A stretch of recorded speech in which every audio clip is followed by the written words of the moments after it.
Abarca founder and CEO Jason Borschow grew up in Puerto Rico, and he started his career as the third generation in his family's medical supply business. After selling the company to Cardinal, he took a little twist and started a PBM, but not just any old traditional PBM, rather one that emphasizes transparency, offers guaranteed drug trend, and has a flexible, modern IT platform. Jason has turned Abarca's location in Puerto Rico into a positive, and he touts it as a great place to work and to visit. In his spare time, Jason reads to his 3 young kids, and when he has a moment, he's reading Positive Intelligence by Shirzad Chamine. I'm David Williams, host of the HealthBiz podcast and president of Health Business Group, a strategy consulting firm that helps companies like Abarca develop robust growth plans. Reach out to me, dwilliams@healthbusinessgroup.com, if you'd like to discuss strategy for your company. And while you're at it, subscribe to the HealthBiz podcast on your favorite service.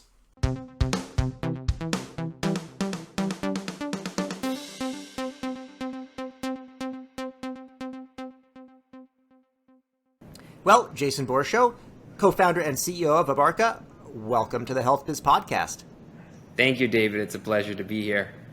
Now, I was reviewing the background of your company. It looks very interesting, and I'm looking forward to discussing it. I want to talk a little bit about how you got there as well, because your background is quite fascinating. And I'm hoping you can tell me a little bit about your childhood, your upbringing. You know, what was that like? Sure, David.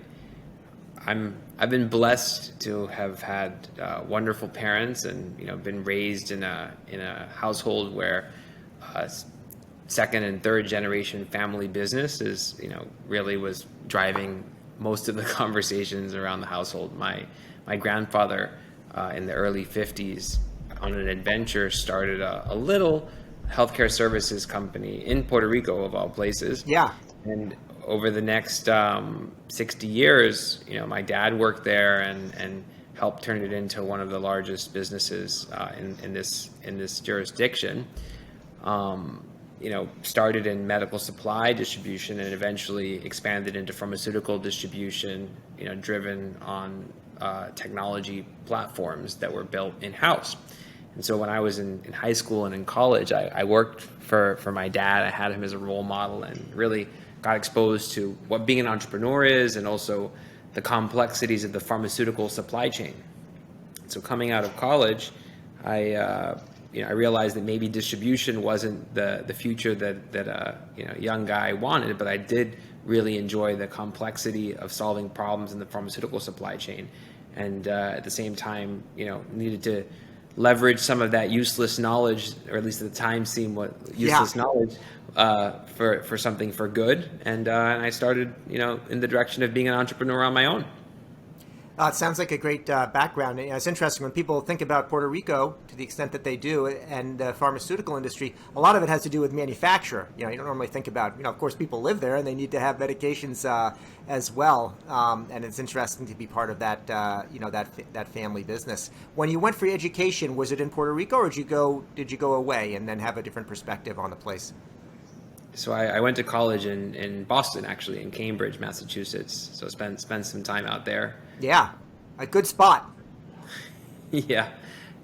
Learned a lot. It was pretty cold, but had the opportunity to be exposed to some different perspectives. After college, I worked in New York and in Australia, but then I decided to come back and help my dad sell the family business. We sold it to one of the largest healthcare distributors in the country, Cardinal Health. I'm sure a lot of folks on Sure. this podcast are familiar with it. And that was a great experience for me as well, to go through an M&A transaction. And I mean, the business that we sold to them almost 15 years ago is probably triple the size. Employers are doing great. It's still the leading business in this jurisdiction. So I'm proud of that legacy of my family, and also that it's given me the opportunity to do something in a different direction.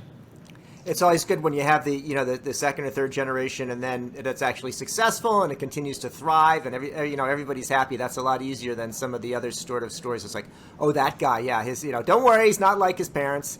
You can trust him. So it's good that it actually worked out. So talk about Abarca. What's the founding story of it? I mean, clearly, you weren't just randomly founding this business. You had an understanding of where things were. You were having the transition from from the sale of the family business to Cardinal. But how did it kind of get started?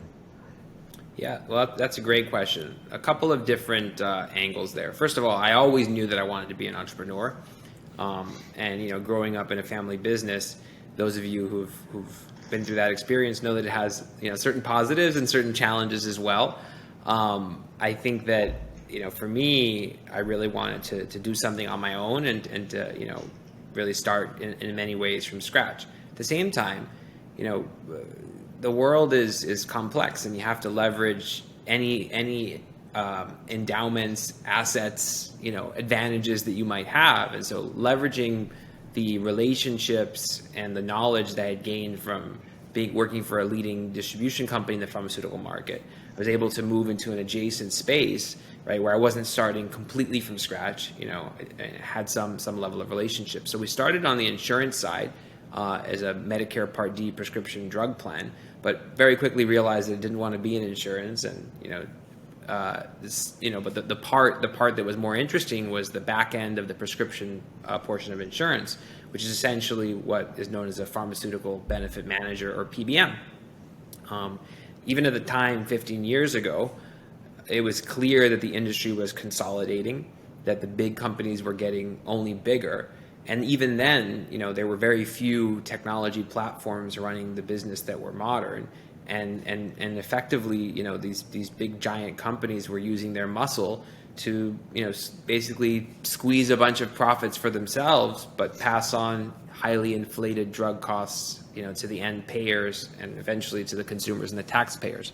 So we saw that opportunity to get in and disrupt, and to leverage what many people think is a challenging, odd place to start a business like a PBM. Puerto Rico, people think they're more about going on vacation, than they do about adjudicating pharmacy claims. But actually, that gave us an advantage because we could build a decent market share in a sort of a protected environment, with the long-term view of eventually kind of exporting the model to the whole country, and that's really what we've done over the last 5 to 10 years.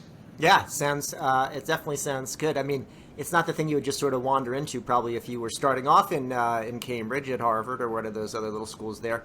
To say, hey, let's go to Puerto Rico and start a business that will become a PBM, and then we'll come back, onshore and take it from there. But you mentioned already a little bit about the issues with the pharmacy benefit managers, the PBMs, about being sort of large and unresponsive and putting the squeeze on everybody and not really passing along the economic benefits of what they're doing. Are those sort of the typical things that you were looking at as the PBM and saying, okay, those are issues? And then how did you, and if so, then how did you decide to make Abarca a different type of company? Well, absolutely, those are the issues. And, I guess in some ways we were a little bit naive, right? And, we just, figured that by doing things in a transparent and straightforward way, that you would build relationships, based on trust with your customers, and, by giving them the benefits of, the work that you do and the scale, that would eventually, they would pay you fairly, and eventually you'd get more customers, and eventually you'd build a nice business. Obviously, the path to do that over the last 10 to 15 years hasn't been linear. There's certainly been a lot of learnings and setbacks along the way. But for me, definitely this is a business model that is very opaque, right? Where the money is made in places that generally the client doesn't understand. And so, changing the conversation where the client understands that, in order to do a good job and to help manage costs, improve the service experience for everybody in the system, whether they're patients, whether they're providers, or even the people who work at payers, right? And leveraging technology to help improve health outcomes, that has a cost. And sometimes it feels better to think that you're getting something for free, but everybody knows that you never get anything really for free, right? And so by forcing that conversation of having to be paid, admin fees, and the client's understanding what they're paying you, it makes for a better long-term relationship. And so, but some of the challenges that we've seen, the more transparent PBMs that have competed in the last 15 years, some have been successful, but most have not. And the reason is that you have to have transparency and accountability. And what I mean by accountability is, many of the transparent PBMs that have been out there, they've gone on an admin fee based model where they don't make any spreads on what they're intermediating, if you will. They pass through all of the benefits and the cost to the client. But for a long time, they don't want to take any accountability in terms of guaranteeing actual savings and results to the client. And so that has really been one of the differentiators in the Abarca business model, where we're kind of the best of both worlds. We are transparent in the sense that we allow our clients to understand how much we're making, right? But we structure our business relationships with them in a way where a significant portion of our compensation is performance-based and it's at risk. And so we share significantly in the downside of not meeting the promises that we've made financially. And we also share in the upside. And that's really led us to build and grow more and more relationships, because I think it's the sweet spot that payers are looking for, right? They want someone not just to administer the work that they're doing, but also to manage outcomes and to manage cost. So what you're describing sounds to be fairly, at face value, kind of makes sense. It's straightforward. It's what you'd expect in a business, normal type of business that you should have a relationship with. And yet, that has not been the path for healthcare in general, and specifically in the PBM business. And I know the idea of a transparent PBM has been around for a while, and I had some skepticism about them to start, and some cynicism after we actually were involved in due diligence on one such thing, that one such so-called transparent PBM that actually was taking secret rebates that supposedly the CEO didn't even know about, but only that it was hidden from the CFO. It's basically fraudulent. But it was so-called transparent PBM that really was just like the worst. It's like one of those television ministers, preaching morality and then being just the worst example in the other direction. So I think that's been a challenge, and it is interesting that the clients haven't necessarily clamored for transparent PBMs, even though it sort of makes sense on the surface. But I'm going to give it to you that you're transparent and honest and so on, which is good. But let's talk about the this model about I think you call it your Assura model, where you're actually looking at what's the drug trend. Because it's one thing, it's transparent, but it's transparent and I can see my costs going through the roof, right? So it's nice, it's transparent, but on the other hand, I can see my doom. I don't like that. But it seems to me that it's pretty hard to be able to guarantee a trend, especially when you're talking about like single digit trend at a time when you've got these very expensive specialty drugs, and not just for a few people in the population, but a lot of different relatively common ailments having these specialty products. So what does it mean to actually, guarantee that kind of drug trend for a customer, for a client? David, that's a very insightful and I think a fantastic question. So I'll do my best at sharing our view on that. Earlier I was sharing about some of the challenges with so-called transparent PBMs, right? That many of them are passing through all of the increases with no true accountability for cost management, right? And one of the ways that over time we've evolved our relationships with our customers is they've come to us and say, listen, we want you to take on more risk, and we're willing for you to be paid more for that risk, because we think that you can manage this and have more skin in the game. Okay, so this is actually something that came up through conversations with long-term customers, that we'd had a transparent model with some accountability around discounts and rebates, which is kind of the normal way of creating that accountability in the business. But they said, no, we want you to be accountable for more than that. Okay, not just the inputs to our trend, but the actual trend itself, the drug trend. So it took us a while to come up with a model that was fair and equitable, to your point, because if they're just shifting, losses from the payer to the PBM, then that's not a long-term sustainable strategy. So the question is, okay, well, what's the special sauce?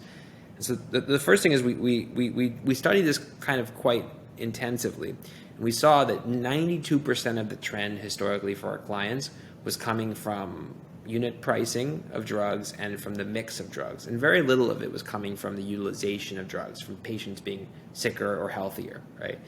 That was pre-pandemic, so I'm not including COVID vaccines and COVID tests and things like that. This probably changed the model a little bit, but outside of that kind of a pandemic event.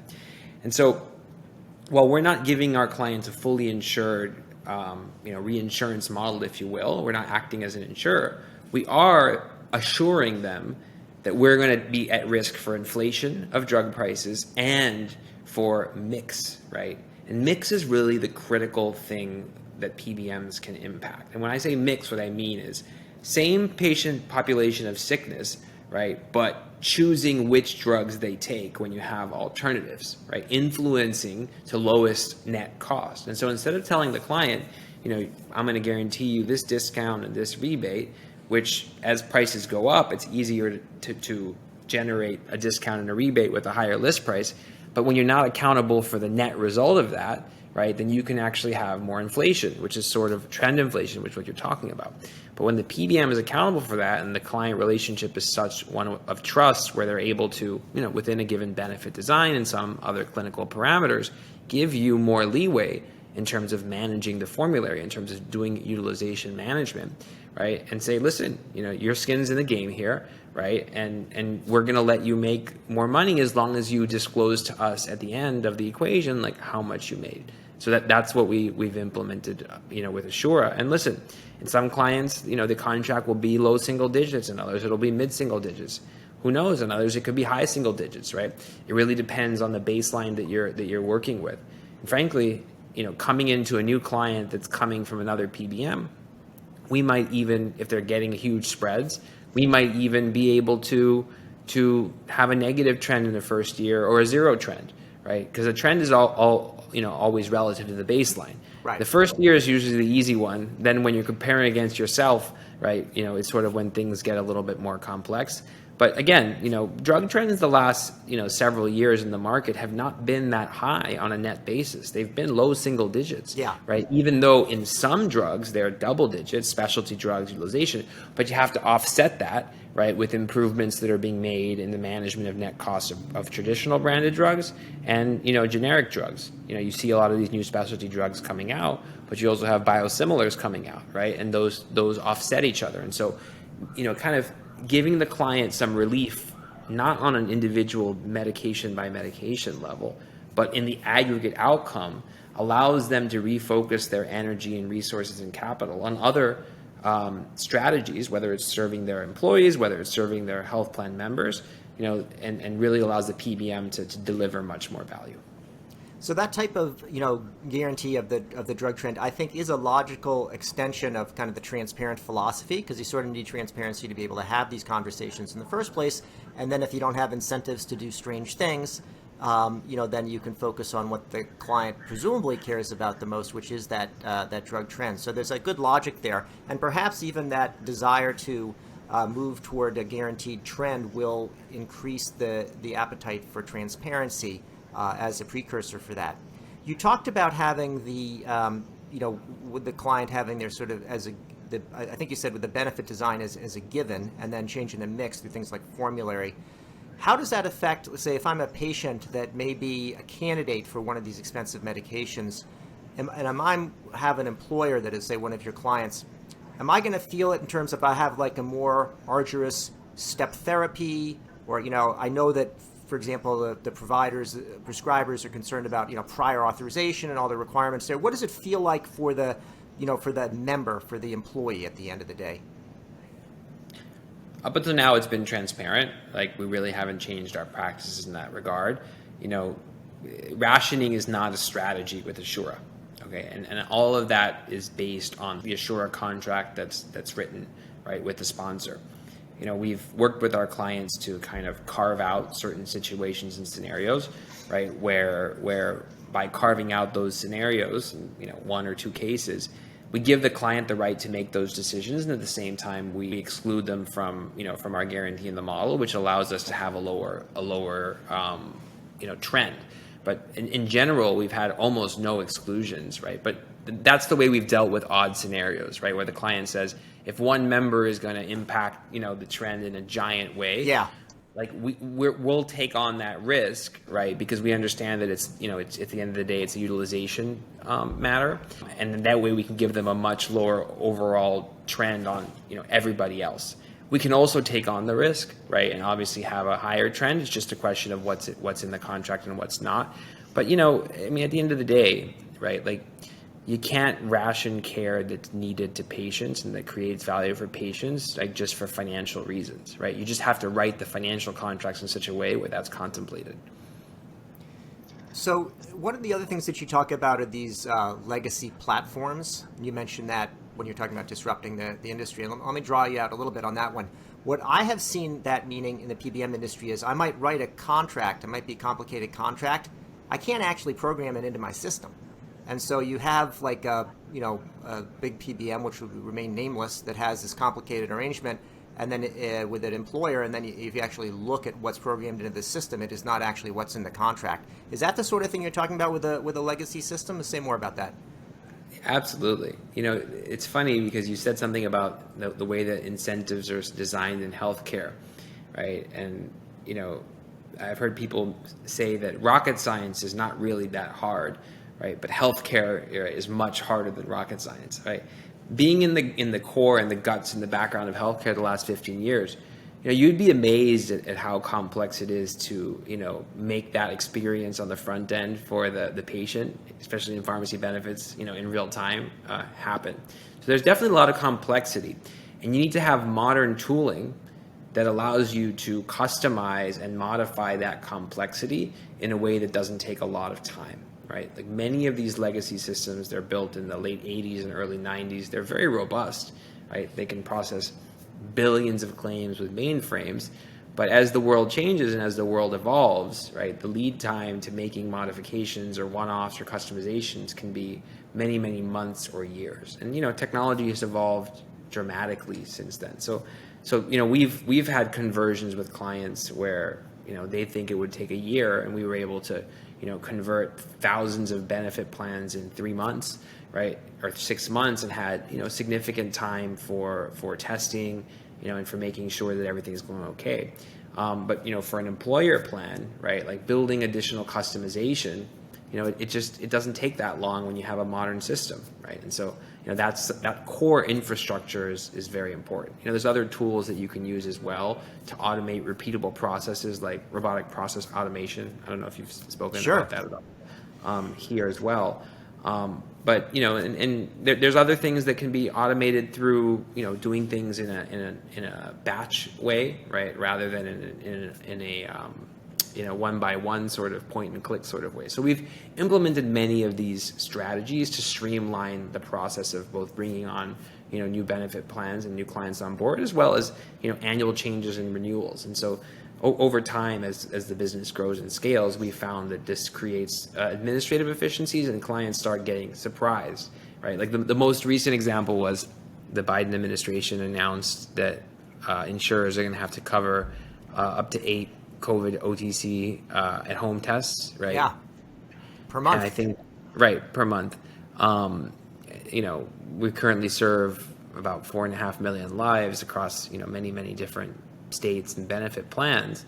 You can't imagine the diversity in the requests from Medicaid versus commercial versus other kinds of health plans as to how they interpreted that guidance and how they wanted it implemented in 5 days, right? And I can sit here, a few days after last Saturday, which was the go live date, and tell you with a straight face that, we were able to administer so much diversity and complexity to simplify the experience for the end patient who just wants to show up at the pharmacy, pick up the COVID test, and everything is covered, right? But what that has to happen in the back end based on the different rules that the jurisdictions have around claims processing and other things, that's where really having modern technology makes a difference in PBM. It's really difficult to do that if it hasn't already been pre-programmed in a legacy system. It's not the sort of thing somebody would have contemplated, right? Ahead of time, saying, okay, we're all of a sudden going to make this one category of OTC test reimbursable with a certain number of limits per month. And so I think that's a great example. We'll talk about a little bit, that's sort of a great example, I think, of a technological success. You've now made the case, I'm convinced, you're transparent, you can keep my trend down, make everybody happy. Darwin's going to go and outcompete everybody else on the system side. So what have some of your recent commercial successes been? I mean, is this actually resonating in the market? Yeah, absolutely is resonating. We just renewed all of our customers for 2 and 3 year contracts, right, into the next, through 2025 or whatnot. So we're super excited about that. Last year, we've implemented about 1 million new lives, both directly and in partnership with one of our platform customers, which is PerformRx. They're a PBM based in Philadelphia, but they license our platform and they partner with us to serve their own end client. And so we've been implementing several million of their lives over the last couple of years, and this year we'll implement another 1 million. We have a great relationship with Care First, Blue Cross Blue Shield in Maryland and District of Columbia. And so we've been working with them on their Medicaid businesses there. And, we were recently awarded about a month and a half ago, we were awarded a 3-year contract, expandable to 5, to be the main PBM of the Medicaid program of Puerto Rico, and that and also managing the Medicaid drug rebate program as well.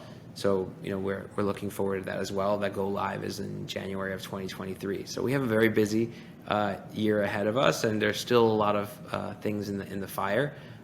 As you know, we launched Assura last year, and we're getting a lot of inbound traction around clients that are looking for that kind of a model. So Puerto Rico is a place that's taken a lot of beating, both from the Mother Nature and some would say from the folks in Washington and elsewhere. Clearly home base for you, and you're taking on the Medicaid contract there. And how does Puerto Rico figure into your expansion plans? And what sort of message would you give as a, I guess, a business ambassador from Puerto Rico to the rest of us? Oh, I love that question. Well, there's not too much more room to grow here. With the implementation of this contract, I think we'll be serving over 70% of the lives on the island will be the PBM for, right? There's really just, that's pretty big. And we've grown it all organically, both here and outside. Our greater opportunity is expanding in the States. But 80% of our employees are based in Puerto Rico. We're investing, almost $20 million in building a new campus. We started last year. We'll move in, later on this year, but we're hiring folks all across the country. We have a hybrid workforce where people are both in the office and remote, and we have people traveling. What we found is that Puerto Rico is entering a completely different period now than it's been in the last 15 years. The last 15 years haven't been easy, but now Puerto Rico is very popular.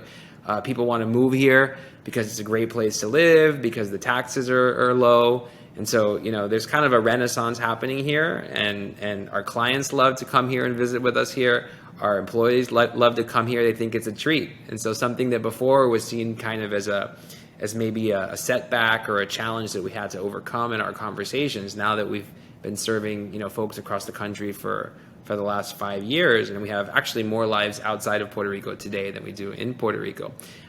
Is actually a benefit where clients around this time of year, I think we have a client coming in February, they're excited to come to Puerto Rico to do business in February. So that's been quite a turn, and I love being an ambassador for both at scale businesses and entrepreneurs out of Puerto Rico. And however, you have to think globally, and now we're you can live anywhere and work anywhere, and so we welcome anybody who wants to move here and work from here. Please come to Puerto Rico. It's a great place. Terrific. I look forward to my visit. I have to put my my hat on and my sunglasses so I don't burn up as a bald head. It's not a good mix with Puerto Rico, but I'll be happy to come and check it out. So final question for you, Jason, is any time for reading of any books and anything that you would recommend to our listeners? All right. Well, I have 3 small children, who are 3, 5, and 7. And so part of my fatherly duties are reading to them.